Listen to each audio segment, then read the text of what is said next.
जो नेम है वो है आपका, that is the ground state of helium atom. Actually इस जो हीलियम एटम है, इस हीलियम एटम की जो ग्राउंड स्टेट एनर्जी है, उस एनर्जी की कैलकुलेशन करनी है। Actually what I want to calculate in this topic, मैं निकालना क्या चाहता हूं, मेरा एम क्या है, मेरा एम है to find the ground state energy of helium atom. इस हीलियम एटम की ग्राउंड स्टेट एनर्जी निकालना चाहता हूं by using that is the perturbation theory.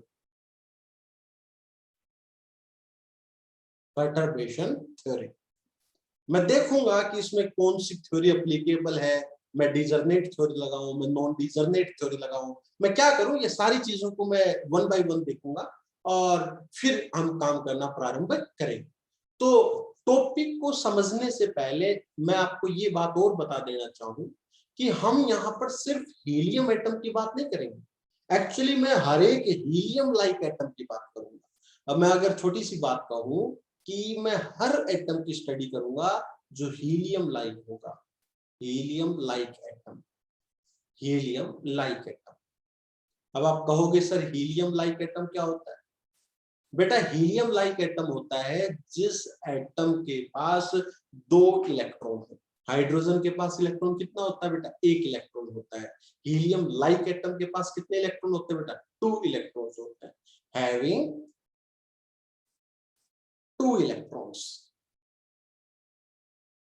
Electrons. लेकिन अगर मैं पर्टिकुलर हीलियम एटम की ही बात कर दूं, जिसको जर्नली हम रिप्रेजेंट करते हैं 2He4। 2He4 का मतलब होता है this 2 represent the atomic number, this is the atomic number. Atomic number का मतलब होता है बेटा नंबर ऑफ प्रोटॉन, कि इस एटम में कितने प्रोटॉन है, और this 4 is the mass number. और मास नंबर किसके बराबर होता है बेटा? Number of proton plus number of neutron, तो ये, और इसको जर्नली बेटा हम ए से डिनोट करते हैं, इसको जर्नली हम बुक्स में जेड से रिप्रेजेंट करते हैं। सो हीलियम एटम क्या हो गया बेसिकली? जिसके पास जो नंबर ऑफ प्रोटॉन्स की बात आएंगी, नंबर ऑफ प्रोटॉन की अगर बात आएंगी बेटा, तो कितना होगा? 2 होगा। अगर नंबर ऑफ न्यूट्रॉन की बात आएंगी तो कितना होगा? अब ऊपर देखो, number of proton plus number of neutron आपका 4 है, तो प्रोटॉन 2 हो गए, तो न्यूट्रॉन भी कितने हो गए बेटा? आपके 2 हो गए। one second, neutron is also 2. Okay, yes, number of neutron is 2. Now अगर बेटा आपका एटम न्यूट्रल है, न्यूट्रल मतलब उसमें नंबर ऑफ प्रोटॉन और नंबर ऑफ इलेक्ट्रॉन की संख्या बराबर होगी, this atom is neutral. Now this is neutral. तो अगर कोई एटम न्यूट्रल है तो उसके अंदर आपके नंबर ऑफ इलेक्ट्रॉन और नंबर ऑफ प्रोटॉन जो है उनकी संख्या क्या होगी बेटा? बराबर रहेगी। तो नंबर ऑफ इलेक्ट्रॉन भी इसमें बेटा कितने रहेंगे? 2 रहेंगे। तो अगर मैं इसको बनाकर दिखाऊं, एक एटम का अंदर क्या होता है बेटा? न्यूक्लियस, और फिर क्या होते हैं बेटा बाहर? सेल्स, जिसमें आपके इलेक्ट्रॉन्स प्रेजेंट होते हैं। तो बेसिकली 2 इलेक्ट्रॉन है, तो 2 इलेक्ट्रॉन आपके इस तरीके से सेल के अंदर रोटेट कर रहे होंगे, और ये न्यूक्लियस है जिसके अंदर 2 प्रोटॉन प्लस 2 न्यूट्रॉन इस तरीके से बेटा रहेगा। तो ये एक्चुअली एक हीलियम एटम है, this is helium atom. Clear? This is helium atom. Actually इस हीलियम एटम की मैं ग्राउंड स्टेट एनर्जी निकालना चाहता हूं। Ground state energy means the first shell में जब ये दोनों इलेक्ट्रॉन प्रेजेंट रहेंगे उस समय इसकी कितनी एनर्जी रहेगी, मैं ये एनर्जी कैलकुलेट करके लेकर आना चाहता हूं। अब मैंने कहा, एक बार जिक्र किया आपके हीलियम लाइक एटम, तो हीलियम लाइक एटम का क्या मतलब? हीलियम लाइक एटम भी आपके क्या हो गए, हैविंग 2 इलेक्ट्रॉन्स। बट हो सकता है, जैसे कि मैं आपको बात करूं लिथियम, अब लिथियम में बेटा 3 इलेक्ट्रॉन होते हैं, लेकिन अगर मैं इस पे प्लस चार्ज कर दूं, प्लस मतलब बेटा आप एक इलेक्ट्रॉन निकाल चुके हो, तो बेटा कितने हो गए आपके, ऑटोमेटिकली आपको पता लग गया होगा ये भी एक 2 इलेक्ट्रॉन सिस्टम बन चुका है। क्लियर कि अगर आप आपके पास लिथियम के पास 3 इलेक्ट्रॉन्स होते हैं और उस 3 इलेक्ट्रॉन में एक इलेक्ट्रॉन को मैंने निकाल लिया, तो कितने इलेक्ट्रॉन बच गए, 2 इलेक्ट्रॉन बच गए, और वो भी आपका एक हीलियम लाइक एटम बच गया। तो रियलिटी में मैं जो ग्राउंड स्टेट एनर्जी निकाल रहा हूं हीलियम एटम की एक्चुअली क्वेश्चन के अंदर, लेकिन ये अप्लीकेबल होगा हीलियम लाइक एटम के साथ भी। अगर पेपर में कोई मुश्किल ही पेपर बनाने वाला है और वो ये कहते हैं लिथियम पॉजिटिव की एनर्जी निकाल के दिखाओ, तो आपको कोई इसमें ये नहीं होना चाहिए कि पता नहीं पेपर में कहां से क्वेश्चन आ गया। Actually lithium plus is also a helium like atom. बस फर्क ये है यहां पर जो Z की वैल्यू है वो बेटा कितनी होगी आपकी, 3 होगी, और हीलियम एटम में जो Z की वैल्यू होती है आपकी कितनी होती है बेटा, 2 होगी। Only the value of Z is different but the number of electrons are 2। तो बेशक आपसे हीलियम लाइक एटम पूछ ले या हीलियम एटम पूछ ले, ग्राउंड स्टेट एनर्जी निकालने का सेम तरीका है, यूजिंग द परटर्बेशन थ्योरी हम आपको निकाल के दिखाएंगे। ठीक है बेटा, क्या आपको यहां तक समझ में आ गया कि हीलियम एटम क्या है, हीलियम लाइक एटम क्या है? क्लियर? आगे चले बेटा थोड़ा सा। अब देखिए, अब अगर मैं और अच्छे से इसकी संरचना बनाऊं, तो मैंने अभी अभी बताया कि हीलियम लाइक एटम कैसा होगा बेटा, ये आपका मान लो न्यूक्लियस है and this is the coordinate system. मैंने एक कोऑर्डिनेट सिस्टम बनाया बेटा, से एक्स वाई एंड जेड, और हीलियम एटम है तो उसके अंदर 2 इलेक्ट्रॉन्स होंगे। This is electron 1, this is electron 2। This is my first electron, that is the electron number 1 जो यहां पर प्रेजेंट है, और ये आपका इलेक्ट्रॉन नंबर 2, क्योंकि ये हीलियम लाइक एटम है। अब इसका जो न्यूक्लियस से जो पोजीशन वेक्टर है पहले इलेक्ट्रॉन की, से this is r1 vector. r1 vector क्या है बेटा, it is the position of first electron from the nucleus. अगर मैं ये बताऊं तो this is our r2 vector. r2 vector क्या है बेटा, position vector of second electron from the nucleus. यहां पर बेटा न्यूक्लियस है जिस पर चार्ज है प्लस Z। अब बताओ बेटा, अगर न्यूक्लियस पे प्लस Z है, अगर हीलियम एटम होगा तो Z की वैल्यू कितनी होगी बेटा, 2। अगर हीलियम लाइक एटम की बात करेंगे, मैं लिथियम पॉजिटिव कह दूं तो Z की वैल्यू कितनी हो जाएगी आपकी, ठीक। बात समझ रहे नहीं समझ रहे, इसलिए मैं इन जनरल ले लेता हूं, से it is plus ZE। Okay, now अगर मैं इन दोनों इलेक्ट्रॉन्स के बीच की बात करूं, तो this is say R vector, और आपको R वेक्टर पता है from the triangular law of vector addition. बेटा बताओ क्या होता है triangular law of vector addition, कि अगर जो वेक्टर सेम ऑर्डर में, सेम ऑर्डर मतलब बेटा देखो, ये एक वेक्टर की हेड है, ये एक वेक्टर की टेल है, ये अगले वेक्टर की हेड है, ये अगले वेक्टर की टेल है, तो सेम ऑर्डर में ये है। ये सेम ऑर्डर में नहीं है बेटा, R1 और R सेम ऑर्डर में नहीं है। क्यों? क्योंकि इनका हेड हेड आपस में मिल रहा है, ठीक है, तो ये सेम ऑर्डर में नहीं है।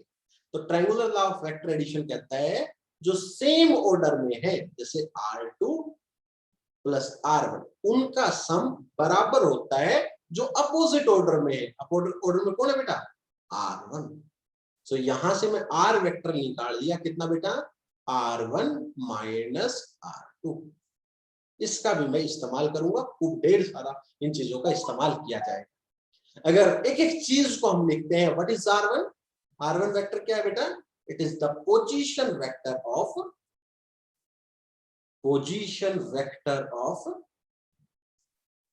First electron from nucleus.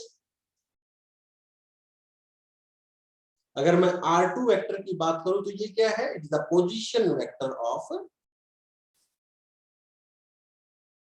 Second electron. from nucleus. And this Z, that is the number of proton. So अगर आपके पास ये हीलियम एटम है तो Z की वैल्यू कितनी हो जाएगी बेटा 2, और अगर हीलियम लाइक एटम है, हीलियम लाइक एटम मतलब लिथियम पॉजिटिव, तो Z की वैल्यू कितनी हो जाएगी 3. ओके, तो इसके बारे में भी मैंने जिक्र कर दिया. अब इसके मुझे ग्राउंड स्टेट एनर्जी निकालनी है, तो कैसे निकाले, ये हमारे लिए एक सवाल पैदा हो गया. अब थोड़ा सा इस पर दिमाग लगाते हैं. मैं एक्चुअली इस हीलियम एटम को एक कितना सुंदर रूप देता हूं, आप ध्यान से देखने की कोशिश कीजिएगा बेटा कि एक्चुअल एक हीलियम एटम क्या है. हीलियम एटम क्या बताया बेटे, जिसके पास 2 प्रोटॉन और 2 इलेक्ट्रॉन. और आपका हाइड्रोजन एटम क्या होता है बेटा, जिसके पास 1 प्रोटॉन और 1 न्यूट्रॉन. तो क्या मैं एक हीलियम एटम को ऐसे नहीं समझ सकता कि हाइड्रोजन एटम, एक हाइड्रोजन एटम बेटा प्लस दूसरा hydrogen atom plus one more thing बेटा, इलेक्ट्रॉन इलेक्ट्रॉन इंटरेक्शन. बेटा एक्चुअली एक हीलियम एटम क्या है, जिसके पास 2 प्रोटॉन हो और 2 इलेक्ट्रॉन हो.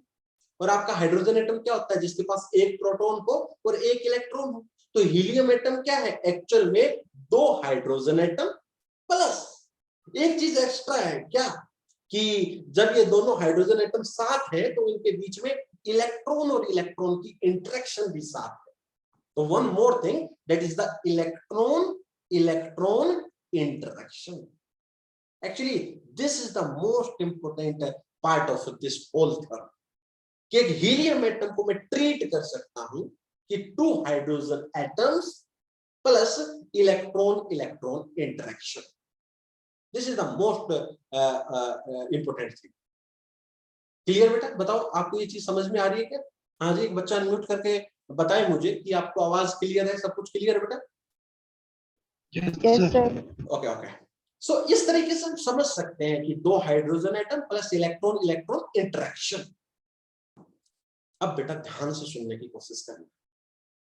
मैं अगर टोटल हैमिल्टोनियन की बात करूं सिस्टम की, तो ये 2 हाइड्रोजन जो एटम है बेटा, क्या हाइड्रोजन एटम का वेव फंक्शन और आइगन वैल्यूज आइगन फंक्शंस क्या हमने प्रीवियस क्लासेस में कैलकुलेट नहीं कर रखा by solving the Schrodinger wave equation?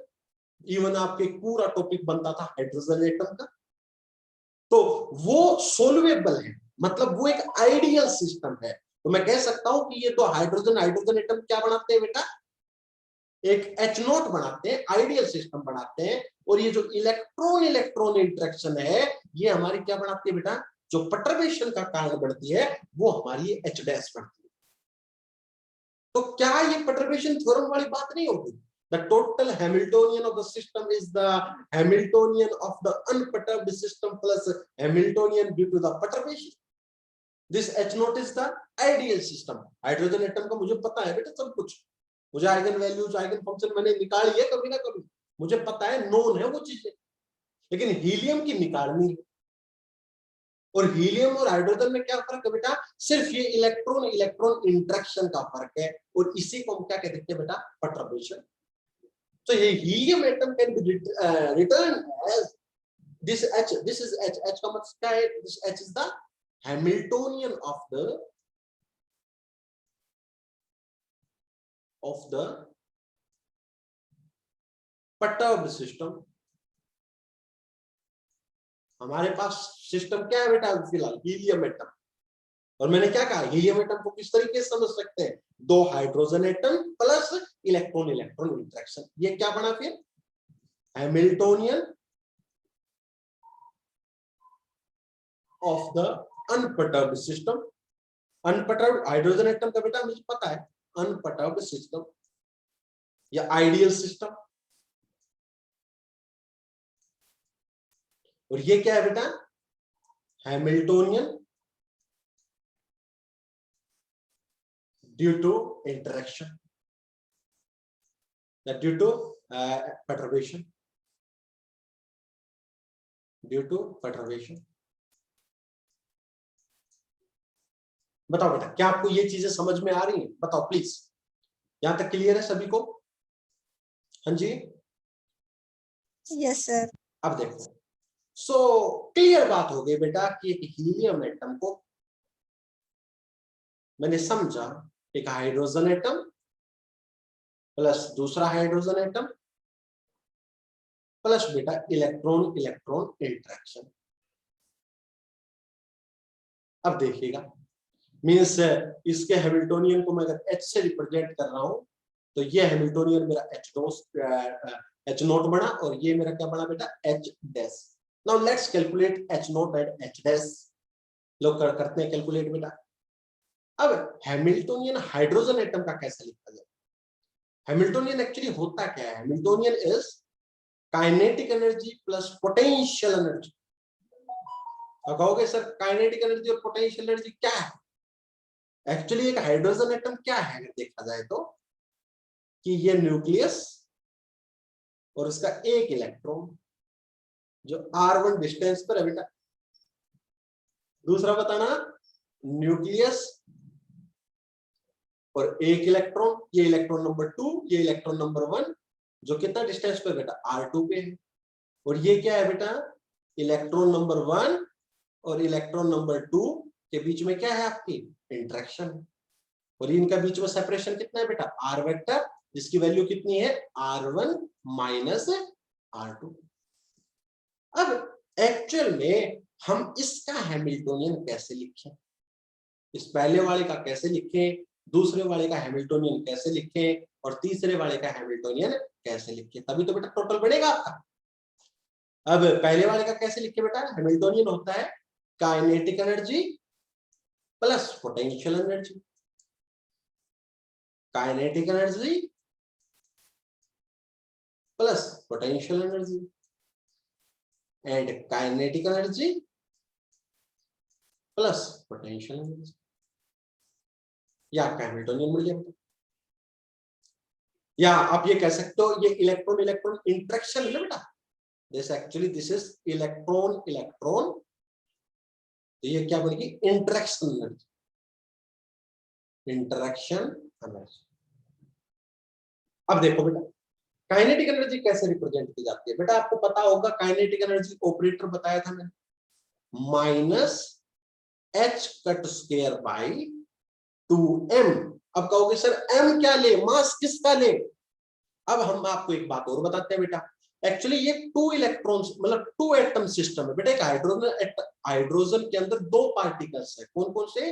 एक तो उसका न्यूक्लियस और एक इलेक्ट्रॉन, तो 2 पार्टिकल सिस्टम है। जब 2 पार्टिकल सिस्टम हो तो बेटा उस 2 पार्टिकल सिस्टम को हम एक पार्टिकल सिस्टम में बना सकते हैं। ये एक टेक्निक होती है जिसको हम यूनिट 3 में भी पढ़ेंगे।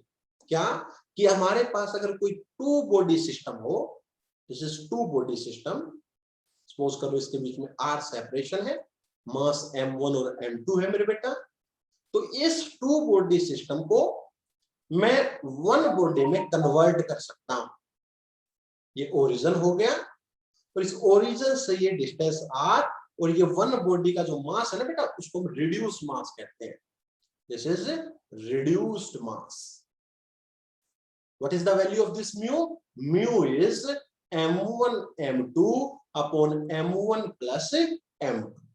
तो एक 2 बॉडी को 1 बॉडी में कन्वर्ट कर सकते हैं और इस टेक्निक को कहते हैं बेटा रिड्यूस्ड मास टेक्निक। एक 2 बॉडी सिस्टम को 1 बॉडी सिस्टम में मैं रिप्लेस कर सकता हूं, दोनों का बिहेवियर बेटा सेम रहेगा। ये हम करेंगे यूनिट 3 में, इसी के ऊपर एक पूरा टॉपिक है, तो वहां पर मैं आपको डिटेल से और भी बताऊंगा।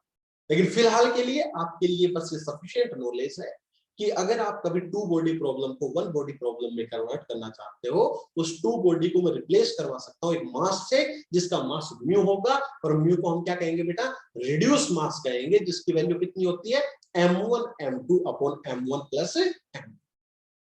सो क्या हो गई बेटा पहले की काइनेटिक एनर्जी मेरे बेटा बताना, minus h cut square by 2m होता है, तो अब की बार क्या आ जाएगा बेटा 2 म्यू और बेटा ये क्या होता है, डेल स्क्वायर। बताओ यही आता है कि बेटा काइनेटिक एनर्जी का ऑपरेटर? हाँ जी बेटा बताओ प्लीज। ओके, माइनस, अब देखो बेटा पोटेंशियल एनर्जी। अब कहोगे सर पोटेंशियल एनर्जी का फॉर्मूला क्या होता है? पोटेंशियल एनर्जी होते हैं बेटा charge number 1 charge number 2 divide by उनके बीच का बेटा डिस्टेंस। क्या होता है बेटा, charge number 1 into charge number 2 divide by उनके बीच का डिस्टेंस, ये होता है पोटेंशियल एनर्जी। तो क्या आएगी बेटा पोटेंशियल एनर्जी बताओ? पहला चार्ज कितना है बेटा, Z इंटू ई। दूसरा चार्ज कितना है बेटा, देखो इलेक्ट्रॉन पे कितना चार्ज होता है बेटा, माइनस ई। और डिस्टेंस कितना है बेटा इसका, R1। ये आपका बढ़ गया बेटा पहले सिस्टम का। अब दूसरे सिस्टम में बेटा सेम, कैसे बताओ? हाँ जी, minus H cut square by, मैंने टू बॉडी को कन्वर्ट कर दिया बेटा रिड्यूस मास से, del square plus Z E into बेटा माइनस जेड ई बाई मेरे बेटा R2। ये दूसरे बॉडी का हैमिल्टोनियन बढ़ गया। और प्लस बेटा interaction energy, actually interaction energy क्या होती है बेटा, पोटेंशियल एनर्जी ही होती है। इंटरेक्शन एनर्जी क्या होती है बेटा, इंटरेक्शन के कारण जो एनर्जी आती है उसको पोटेंशियल एनर्जी कहते हैं। तो बताना बेटा पहले इलेक्ट्रॉन पे माइनस ई, दूसरे इलेक्ट्रॉन पे चार्ज माइनस ई, और इनके बीच में डिस्टेंस बेटा कितना, r। मेरी बात समझे बेटा, इस बीच में डिस्टेंस कितना है बेटा, r वेक्टर का मैग्नीट्यूड, यही तो डिस्टेंस है बेटा। बताओ बताओ बेटा यहां तक क्लियर हुआ है नहीं हुआ प्लीज? हाँ जी। सो बेटा मैं है बेटा फोर्थ टर्म में जेड ई ओके ओके माइनस वाला Z E, okay, that is the only minus, right? अब ठीक है ना बेटा? तो हाँ और बोलो, अब ठीक होगा बेटा? सर पोटेंशियल एनर्जी के अंदर के भी तो आएगा ना? है बेटा पोटेंशियल एनर्जी के अंदर के भी तो आएगा ना? K is the constant। सुनो बेटा, K जो होता है वो कांस्टेंट होता है, एंड द कांस्टेंट जो होता है उसकी वैल्यू, जैसे K की वैल्यू हम 1/4 पाई एप्सिलॉन नॉट कुछ भी करते हैं बेटा एसआई सिस्टम में, सीजीएस सिस्टम में इसकी वैल्यू हम 1 ले सकते हैं। तो अगर आप इसको ना भी लिखो तो कोई फर्क नहीं होता, वो स्केलर थिंग है बेटा, वो स्केलर थिंग है। मैंने एक बार बात बताई थी आपको स्केलर की, कि अगर मैं इस दुनिया में हर आदमी को 1-1 करोड़ रुपए देता तो क्या कोई आदमी अमीर होगा? सुनो मेरी बात सुनो, अगर मैं इस दुनिया के हर एक आदमी को 1-1 करोड़ रुपए दे दूं, हर आदमी को, तो क्या मैं आपसे अमीर हो जाऊंगा? नहीं होगा। समझ रहे हो ना, क्योंकि सबके पास 1 करोड़ है।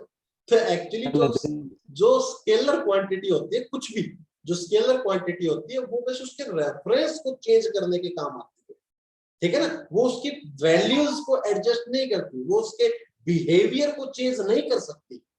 That's why अगर मैं इसके इफेक्ट को ना भी लिखूं तो कोई बहुत बड़ा फर्क नहीं है, ये कैलकुलेशन में बस एक के पार्ट रह जाएगा, इससे बड़ा कुछ भी इसका योगदान नहीं है। बाकी हम सीजीएस सिस्टम में उसकी वैल्यू को 1 लेकर चलते हैं, हम उसके इफेक्ट को नहीं देखते। बाकी बिल्कुल होता है formula k q1 q2 upon r square, k have some values, बिल्कुल होता है, but this k is constant.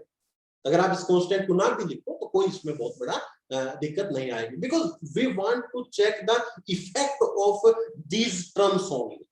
Okay, तो वो कोई बहुत बड़ा इश्यू नहीं। क्लियर बेटा? बताओ यहां तक क्लियर हो गया नहीं हो गया? हाँ जी। ओके। अब बेटा one more thing we have left. Actually ये हमारा पहला हाइड्रोजन एटम है बेटा, this is first hydrogen atom and this is second hydrogen atom. तो बेटा यहां मैं del 1 लेता हूं और ये मैं del 2 लेता हूं, है ना बेटा? इनमें भी तो थोड़ा डिफरेंस होना चाहिए ना। तो this is del 1 and this is del 2। Please make this correction. So this is our total Hamiltonian. ये आपका टोटल हैमिल्टोनियन आ गया इस सिस्टम का। देखो बेटा यहां तक किसी को डाउट हो तो प्लीज। हाँ जी बताओ प्लीज। तो अगर मैं इस सिस्टम को पूरे से अच्छे से लिखूं तो क्या बनेगा? सो H is minus H cut square by 2 mu del 1 square minus Z square by R1।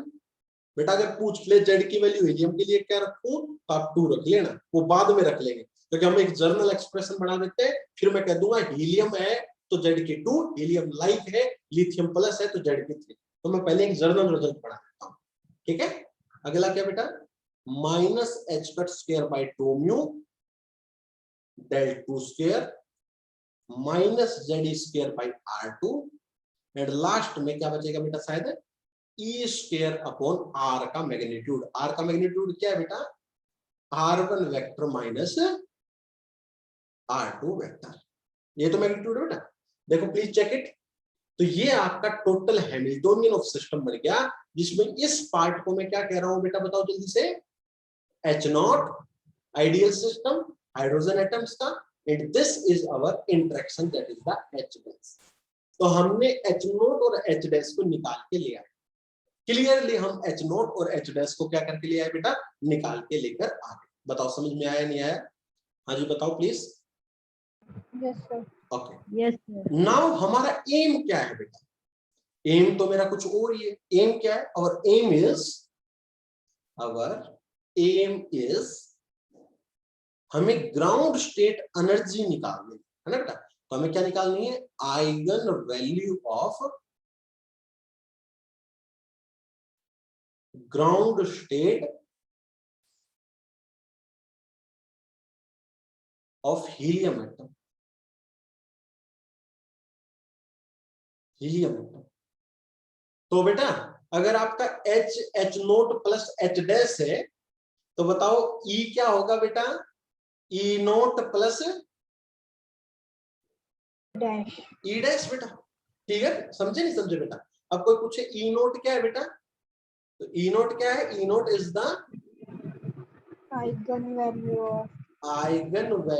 Of eigen value corresponding to, ऐसे लिख सकते हो, कोरस्पॉन्डिंग टू H नोट। बेटा H नोट से जो निकल के आती है उसी को तो बेटा हम E नोट कहते हैं। बताओ समझो नहीं समझे आप इस बात को? ठीक है बेटा, तो E नोट भी निकालना है एक्चुअली मेरे को क्वेश्चन में, और E डैश भी निकालना है। बेटा कोई बच्चा मेरे को E डैश की वैल्यू बता सकता है अकॉर्डिंग टू। अब एक बात और बताता हूं आपको छोटी सी, कि यहाँ पर मैं कौन सी थ्योरम इस्तेमाल करूंगा, आपकी डिजर्नेट की जाएगी या नॉन डिजर्नेट की जाएगी। अब देखो बेटा, देखो eigen state of quantum system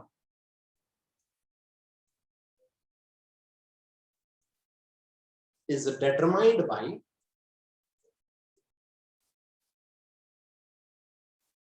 NLML। इस तरीके से बेटा ग्राउंड स्टेट को हम दिखाते हैं, ये हमारी साई बनता है बेटा। लेकिन हमें किसका निकालना है बेटा, for ground state, for ground state. अब बताना बेटा, ग्राउंड स्टेट के लिए n की वैल्यू कितनी होती है मेरे बेटा, 1। अरे यही तो रहेगी बेटा n की वैल्यू 1। अगर n की वैल्यू 1 है तो बेटा l की वैल्यू कितनी बनेगी बताओ, 0। और बेटा आपकी ml की वैल्यू भी कितनी बनेगी, 0। तो वी गेट ओनली 1 स्टेट। तो बेटा सिर्फ मेरे को एक स्टेट मिलेगी 100। बताओ बेटा मिलेगी नहीं मिलेगी, सिर्फ एक स्टेट मेरी निकल के आई। इसका मतलब बेटा एक स्टेट है, और उस एक स्टेट, और बेटा एक्चुअल में क्या होता है, eigen value depends only on value of n। वो n की वैल्यू पर डिपेंड करते हैं। और बेटा n की वैल्यू यहां पर क्या है बेटा, सिर्फ बेटा एक है। इसका मतलब एक स्टेट के कोरस्पॉन्डिंग मुझे एक आइगन वैल्यू मिलेगी। इसका मतलब क्या हुआ बेटा, जो केस है आपका डिजर्नेट है नॉन डिजर्नेट, बताओ मतलब। हाँ जी बेटा बताओ प्लीज, ये केस डिजर्नेट है या नॉन डिजर्नेट? नॉन। हाँ बिल्कुल बिल्कुल, we get 1 eigen value corresponding to 1 eigenstate. This implies this is non degenerate case. और अगर नॉन डिजर्नेट केस है तो बताओ बेटा कौन सी थ्योरम एप्लीकेबल होगी? Hence we find E dash या E1 using non-discernate time independent perturbation theory। perturbation theory। अब कहोगे सर टाइम इंडिपेंडेंट का कैसे पता लगा? देख लो बेटा, आपका जो एच डैश आया है वो टाइम पर डिपेंड नहीं कर रहा, वो सिर्फ पोजीशन पर डिपेंड कर रहा है, इसलिए आपकी कौन सी थ्योरम लगेगी बेटा? टाइम इंडिपेंडेंट परटर्बेशन थ्योरी लगेगी। बताओ बेटा ये चीज समझ में आई नहीं आई? हाँ जी बताओ। तो आपको ये केस भी क्लियर होना चाहिए कि आपकी कौन सी थ्योरम एप्लीकेबल होगी, कौन सी आपकी थ्योरी एप्लीकेबल होगी। तो हियर नॉन डिजर्नेट केस, क्योंकि ग्राउंड स्टेट इज नॉन डिजर्नेट। अगर हीलियम की फर्स्ट एक्साइटेड स्टेट पूछ लेता तो फर्स्ट एक्साइटेड स्टेट में n की वैल्यू 2 होती और l की वैल्यू कितनी होती? -1, 0 और 1। तो 3 स्टेट हमें मिलती और एनर्जी हमें सिर्फ एक मिलती, तो वो डिजर्नेट केस होता। वहां पर थ्योरी आपकी डिजर्नेट इंडिपेंडेंट परटर्बेशन थ्योरी लगती। लेकिन यहाँ पर नॉन डिजर्नेट केस है, इसलिए आपकी नॉन डिजर्नेट थ्योरम लगेगी। बताओ बेटा यहां तक समझ में आगे सभी को? आगे चलो। हाँ जी। तो according to non degenerate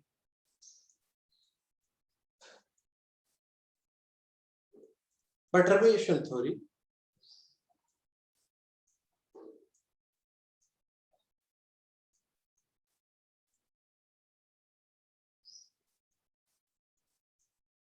perturbation theory आपको पता है बेटा first order correction term E1 कैसे निकाले जाते हैं? कोई बच्चा बताएगा बेटा?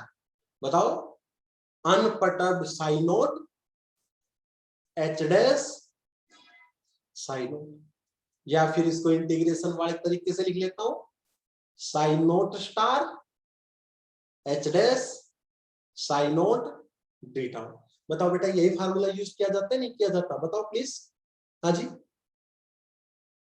बताओ प्लीज। वेयर कोई आपसे पूछ ले साइन नोट क्या है, बताओ बेटा। तो psi naught is the eigen function of किसका बेटा?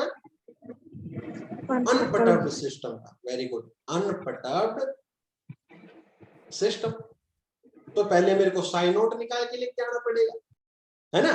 और आपको पता है बेटा आपकी जो एनर्जी आएगी वो E नोट प्लस E1 होगी। तो हमें अब first of all we want to calculate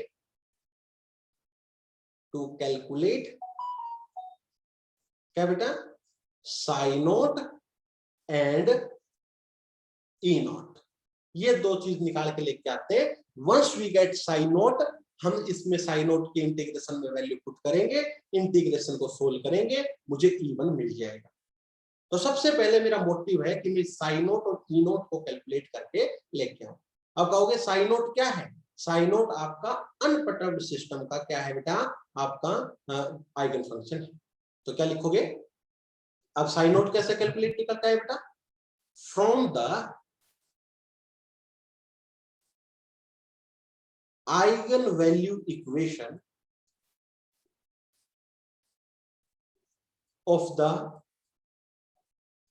unperturbed system. Unperturbed system में बताओ बेटा ऑपरेटर क्या है आपका? H note. ऊपर लगा रखा है नोट, नीचे देख लेना बेटा, नीचे लगा रखा है ना, एच नोट नीचे यूज कर रखा है।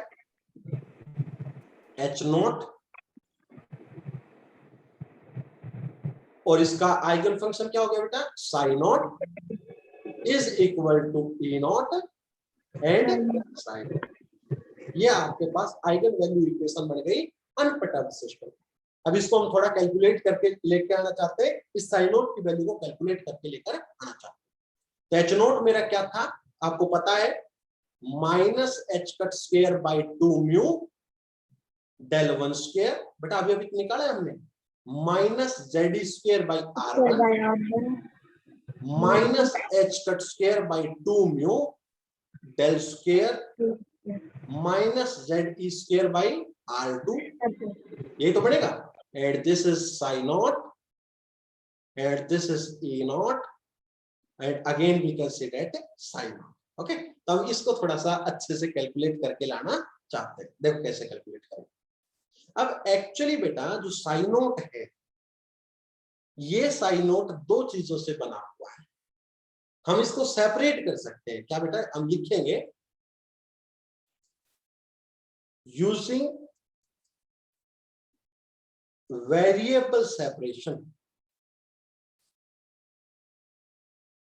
using variable separation size 0 can be written as, बेटा साइज 0 आपका टोटल आपका अनपर्टर्ब्ड सिस्टम का आइगन फंक्शन है।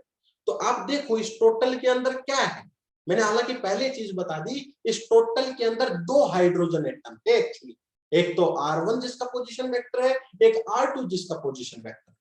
तो मैं कह सकता हूं कि आपका जो टोटल आइगन फंक्शन होगा वो दो पार्ट में होगा, एक तो किसका फंक्शन होगा R1 का, और दूसरा किसका फंक्शन होगा बेटा बताओ जल्दी से, R2 का। ठीक है, अब बेटा एक बात और आती है, आप मेरे को ये पूछ सकते हो सर क्या हम हर एक वेव फंक्शन को इस तरीके से तोड़ के लिख सकते हैं, क्या मैं हर एक को लिख सकता हूं? बेटा ऐसा तोड़ के आप तभी लिख सकते हो जब इस हैमिल्टोनियन में कोई ऐसी टर्म ना आए जो दोनों R1 और R2 को इकट्ठे कंटेन करती हो। देखो पहली टर्म 1 को करती है, दूसरी टर्म 1 को करती है, तीसरी 2 को करती है, चौथी 2 को कंटेन करती है। कोई ऐसी टर्म है जिसमें 1 भी है और 2 भी है? ऐसी कोई भी टर्म यहाँ पर प्रेजेंट नहीं है। दैट्स व्हाई मैं यहाँ पर सेपरेट वेरिएबल्स को कर पाया। अगर ये दोनों टर्म्स प्रेजेंट हो, अगर ऐसी कोई टर्म प्रेजेंट होती जिसमें R1 भी होता इसमें और R2 भी होता, तो मैं ये सेपरेट नहीं कर पाता। बताओ बात क्लियर हुई बेटा? हाँ जी बताओ। सो अगर मैं इसको इक्वेशन में पुट करूं तो व्हाट आई गेट, देखिएगा what I get, minus H cut square by 2 mu del 1 square phi 1 r, मैं अंदर ले आता हूं बेटा, phi 2 r minus Z square by R1 phi 1 r phi 2 r minus H cut square by 2 mu del 2 square phi 1 r phi 2 r, आगे बताओ जल्दी से, minus Z square by R2 phi 1 r phi 2 r is equal to E naught phi 1 r phi 2 r. Now इसको थोड़ा और solve करते हैं बेटा। Divide this whole equation, divide this whole equation with क्या बेटा, फाई 1 आर। अब एक मिनट, इससे डिवाइड करने से पहले मैं पहली टर्म को थोड़ा सा और सोल्व करना चाहूंगा। बेटा देखिएगा पहली टर्म में क्या है, फाई 1 के साथ है, तो जो फाई 2 वाला पार्ट है ये कांस्टेंट की तरह एक्ट करेगा, तो ये हम इंटीग्रेशन के बाहर भी ले सकते हैं। तो minus H cut square by 2 mu phi 2 r, sorry integration है डेल स्क्वायर ऑपरेटर के बाहर भी ले सकते हैं, क्योंकि ये तो 1 का हो रहा है ना बेटा, तो 2 इसके लिए कांस्टेंट की तरह काम करेगा। Minus Z square by R1 phi 1 r phi 2 r minus H cut square by 2 mu. अब देखो बेटा यहाँ पर 2 आ रहा है तो हम 1 को एज ए कांस्टेंट की तरह ले सकता हूं और मैं उसको इंटीग्रेशन से बाहर निकाल दूंगा। तो del 2 phi 2 r minus Z e square by R2 phi 1 r and phi 2 r is E0 phi 1 r and phi 2 r. Now divide whole equation equation with phi 1r phi 2r। इसके साथ मैं पूरी equation को divide कर देता हूं। तो बेटा अगर इस इक्वेशन को पूरी को मैं डिवाइड करूंगा तो बेटा देखो phi 2 से नीचे वाला phi 2 कट जाएगा, लेकिन बेटा phi 1 से नहीं कटेगा, क्योंकि phi 1 तो इसके डेरिवेटिव के अंदर है ना बेटा, इस फंक्शन के अंदर। तो बताओ जरा पहली टर्म ये बचेगी minus H cut square by 2 mu del 1 phi 1r upon जो नीचे आ रहा है बेटा ये क्या आएगा phi 1r।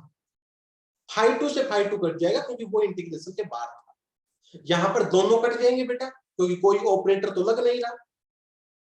r1 यहां आपका phi 1 कट जाएगा, अब की बार नीचे क्या रह जाएगा बेटा phi 2 h cut square by 2 mu and del square phi 2r upon बेटा phi 2r। और यहां पर भी सब कुछ कट जाएगा तो z स्क्वायर अपॉन r2 और यहां भी कट जाएगा बेटा तो e0। तो we get this type of equation. बताओ बेटा मिलेगी नहीं मिलेगी? प्लीज चेक इट, क्या आप यहां तक पहुंचे? हाँ जी बताओ प्लीज।